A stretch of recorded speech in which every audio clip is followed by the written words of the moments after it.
ehrlich zu sein, ist das nicht wirklich der Sommer meines Lebens. Es gibt nicht das eine Abenteuer, auf das ich mich schon ewig gefreut habe. Und meine Liste mit Dingen, die ich diesen Sommer machen möchte, könnte auch spannender sein. Meine Sommermission ist es, endlich meine Bananenbrotkünste zu perfektionieren.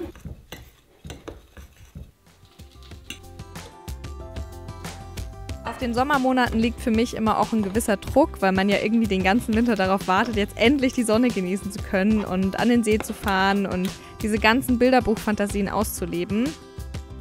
Jetzt ist es schon Ende August und ich war genau einmal am See baden. Ich muss sagen, ich bin dieses Jahr irgendwie noch nicht so richtig in Sommerstimmung gekommen. Ich fühle mich, als wäre ich gerade erst aus meiner Winterstarre erwacht und bin auch noch so ein bisschen im Dämmerschlaf. Die Sommermonate ziehen vorbei und ich schaue eher zu, als aktiv daran teilzunehmen. Boah, ich bin so ein Hirsch. Hat gerade der Wecker geklingelt und ich war so, hey, warum klingelt jetzt ein Wecker? Und habe ihn einfach weggedrückt. Es war safe schon vor 10 Minuten. Ja, sieht aber noch okay aus.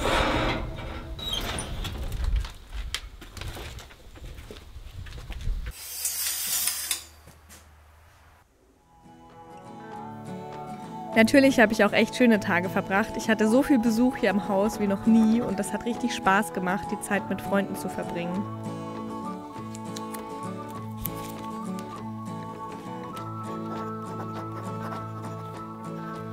Aber ich bekomme nicht nur Besuch, ich besuche auch. Mache ich tatsächlich nicht so oft irgendwie. Ich weiß auch nicht, ich komme mal nicht auf die Idee, einfach mal Leute zu besuchen. Aber heute besuche ich eine Freundin. Den Sommer zu nutzen, um Freunde in Deutschland zu besuchen, habe ich wirklich total unterschätzt. Ich fahre sonst auch mit dem Wohnmobil tausende Kilometer durch Europa. Also warum nicht mal ein paar hundert durch Deutschland fahren, um Freunde zu treffen? Und gerade im Sommer muss ich echt nicht ins Ausland, in den Urlaub. Da ist Deutschland wunderschön und es ist eine gute Gelegenheit, Freundschaften zu pflegen, bei denen es echt schade wäre, wenn sie sich ausschleichen würden.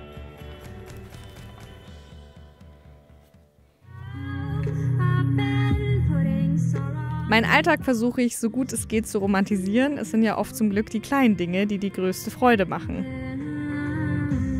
Ich hula-hoop hier gerade durch mein persönliches Märchenland. Der Sonnenuntergang sieht in echt sogar noch viel krasser aus. Es wird schon deutlich früher dunkler. Ist jetzt kurz nach 8 schon. Ich will nicht, dass das aufhört.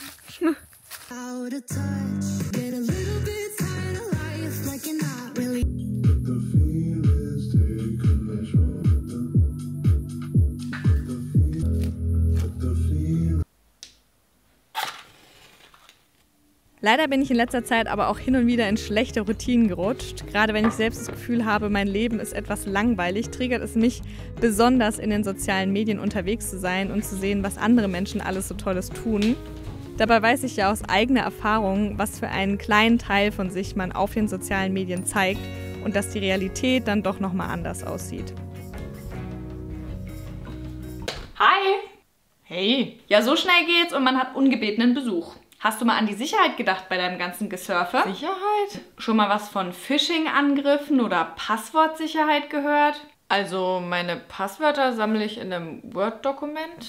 Egal, was du im Internet machst, du hinterlässt Spuren. Und so machst du es Angreifern leichter, auf deine Daten zuzugreifen. Ich habe da schon mal drüber nachgedacht, aber keine Ahnung, was man da machen kann. Da habe ich was für dich, denn unter nordvpn.com/rosagold bekommst du gerade einen guten Deal. NordVPN lädst du dir auf dein Laptop und dein Handy und hast so einen umfassenden Bedrohungsschutz. Durch den VPN surfst du komplett anonym und wenn du auf einen Link klickst oder eine Datei runterlädst, wird das alles sofort geprüft und dir angezeigt, wenn etwas faul ist. Außerdem gibt es auch einen Passwortmanager, bei dem du all deine Passwörter an einem sicheren Ort speichern kannst. Und wenn du mal wieder auf Reisen bist, kannst du den VPN auf Deutschland eingestellt lassen und so auch deine Lieblingsfilme gucken, die sonst in dem jeweiligen Land nicht verfügbar wären. Ja, damit hatte ich echt schon mal Probleme. Wie komme ich dahin? nordvpn.com/rosagold. Deinen Link für den Online-Bedrohungsschutz findest du auch in der Infobox. Danke. Kein Problem und jetzt weitermachen. Was mir am besten gegen eine hohe Bildschirmzeit hilft, ist, die ganzen Apps mal zu löschen und ein bisschen rauszukommen. Es ist so schön hier, aber leider super nass. Oh Mann, ey. Puh. Ich gehe zelten. Unmengen an Zeug dabei. Und gehe hier auf so ein Treffen. Ich war eingeladen auf einem Treffen mitten im Wald. Um dorthin zu kommen, musste ich erstmal mit all meinen Sachen dorthin wandern, was mir wirklich das Gefühl gegeben hat, jetzt mal Abstand zu allem anderen zu haben.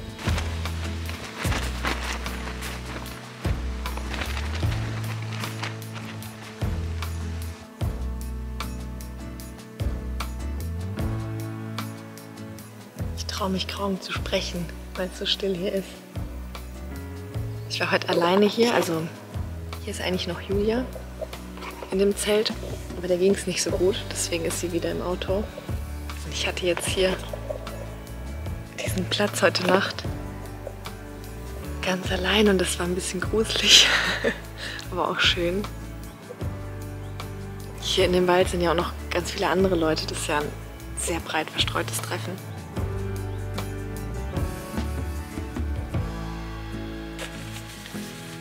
Die Gemeinschaftserfahrung dort war wirklich unglaublich. Die Menschen dort sind nicht biologisch verwandt, aber es hat sich wirklich angefühlt wie eine große Familie. Leider waren die Tage viel zu schnell vorbei und es ist komisch, wieder hier zu sein.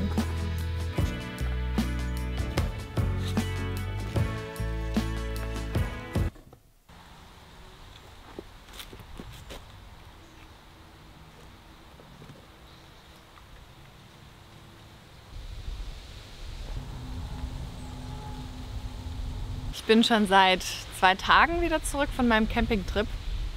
Aber ich muss sagen, dass ich geistig immer noch nicht wieder hier angekommen bin. Also das war jetzt überhaupt nicht wirklich der Raum, um da was zu filmen, weil das ein sehr geschützter Raum auch ist und auch, ja, es ging ja auch darum, irgendwie abzuschalten und nicht jetzt hier was zu filmen. Und es war eine sehr, sehr wertvolle Erfahrung irgendwie auch so, trotz dass es so kurz war,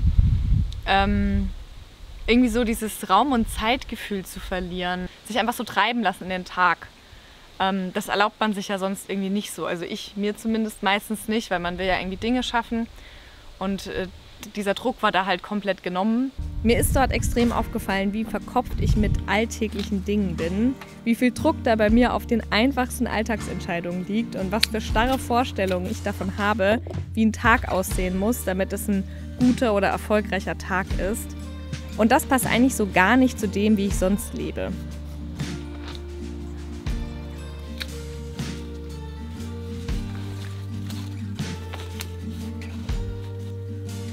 Ich war jetzt ja ein paar Tage nicht hier und am Gewächshaus und es ist so schön, dass jetzt endlich mal auf einen Schwung irgendwie so viel reif ist. Tomaten gibt es etliche, dann die erste Luffergurke habe ich auch gesehen, außerdem 2 Auberginen. Und auch Paprika und Peperoni beginnen zu wachsen. Ich habe auch immer noch Probleme mit falschem Mehltau, deswegen müssen bei der Gurke einige Blätter ab.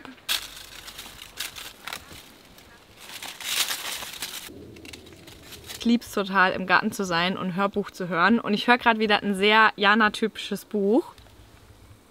Das unsichtbare Band, da geht es um eine Drusin, die im Libanon aufwächst, unter sehr schlechten Bedingungen aufwächst. Also sie wird mehr oder weniger zwangsverheiratet und ihr wird so ein bisschen der Bildungsweg sehr, sehr schwer gemacht, aber sie möchte das unbedingt und kämpft sich da irgendwie so aus ihren unglaublich schlechten Voraussetzungen in die Freiheit. Und ich liebe solche Bücher. Es gibt so viele Bücher, die so in dem Stil sind. Oftmals sind die auch autobiografisch, das ist jetzt autofiktional. Und es tut einfach gut zu hören, dass selbst Leute, die wirklich die unglaublich schlechtesten Startbedingungen haben, irgendwie zum Ziel kommen.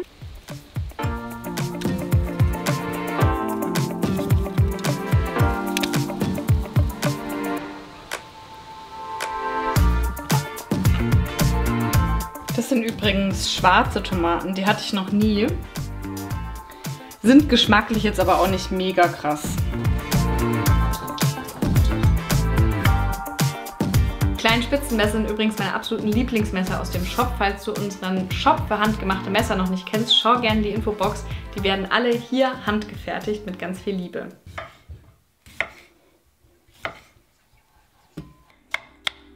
Die letzten Jahre habe ich mich freigekämpft, was meine Lebensumstände angeht. Ich habe Dinge gemacht, die ich erstmal selbst gar nicht für möglich gehalten habe. Im Wohnmobil gewohnt, den Winter im Süden verbracht, monatelang verreist.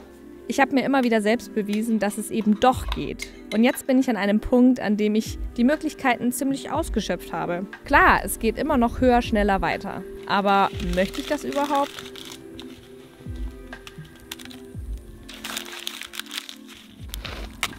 Ich verbrenne gerade symbolisch die Notizen zu einer Idee, die ich jetzt doch nicht umsetzen werde und die mich tatsächlich die letzten Monate total genährt hat, weil ich dachte mir, wenn der Sommer schon nicht der Sommer meines Lebens wird, dann wird es auf jeden Fall der Winter meines Lebens. Ich habe im Juni die Einladung bekommen in den Iran und ich wäre eigentlich im Oktober in den Iran eingereist und das war irgendwie ein Riesentraum für mich und auch so, weil das wirklich mal wieder was war, wo ich wirklich gemerkt habe, boah, ich brenne dafür, ich will das unbedingt machen. Und witzigerweise war jetzt ich diejenige, die das heute Morgen abgesagt hat. Und das hätte ich mir garantiert nicht vorstellen können vor 3 Monaten, als das irgendwie losging, die Planung. Ich dachte irgendwie, ich wäre trauriger, aber eigentlich verkrafte ich es ganz gut. Zum einen, weil ich weiß, es ist jetzt nicht für immer vorbei so. Ich kann diese Reise hoffentlich ein andermal machen. Und zum anderen, weil ich einfach so dankbar bin, überhaupt diese Möglichkeit gehabt zu haben.